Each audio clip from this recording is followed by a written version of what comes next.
Hello and welcome back to the channel. Today I want to look at Kepler Group from a more experienced investor's perspective, and specifically from the angle of execution quality, pricing transparency, and how the platform presents institutional-style access. After years of looking at different asset classes and different platforms, one thing becomes obvious. The interface is only one part of the story. What really matters is what sits underneath it. Where does the pricing come from? How are trades routed? What kind of risk controls exist? And is the platform built for serious capital management or just for constant activity? That is what made Kepler Group interesting to me. The platform does not feel like a casual retail trading app designed for quick taps and emotional decisions.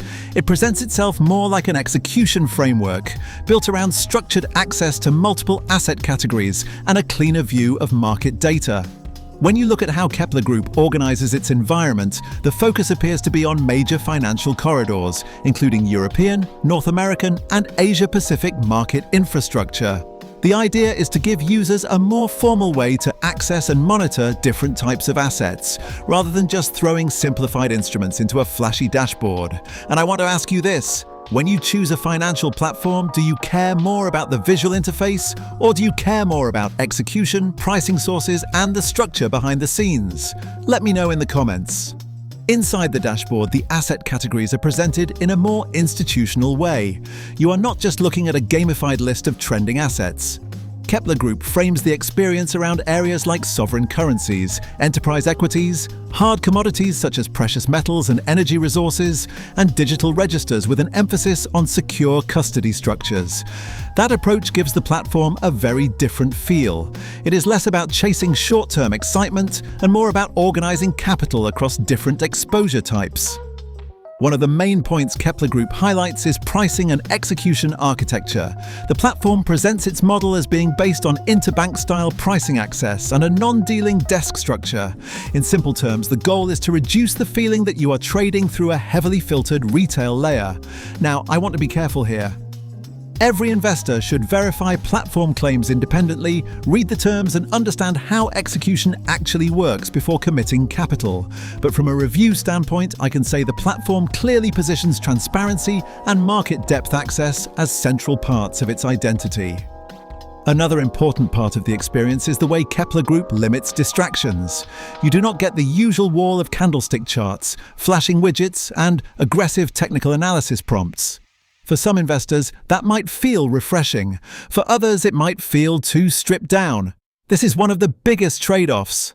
If you are a fast-paced day trader who wants to stare at technical patterns, draw trend lines, and react to every market move, Kepler Group may feel unusually quiet. The platform seems to push you toward a data register mindset, where holdings, exposure, and portfolio structure matter more than visual trading entertainment. Another trade-off is the risk control framework.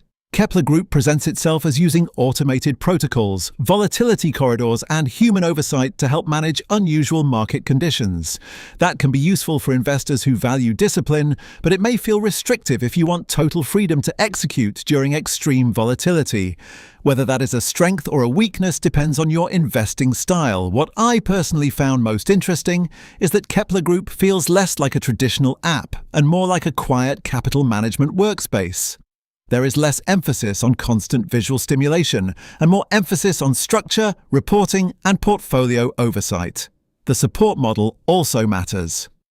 Kepler Group describes dedicated human broker support as part of the client experience, which can be valuable when you are configuring portfolio parameters or trying to understand how different exposures fit together. If someone is brand new to markets, the institutional naming, reduced visual guidance, and more formal asset structure may take some getting used to. So my overall takeaway is this: Kepler Group is most interesting for investors who value execution structure, data transparency, regulatory alignment, and a calmer long-term wealth management environment. Thank you, and see you in the next one.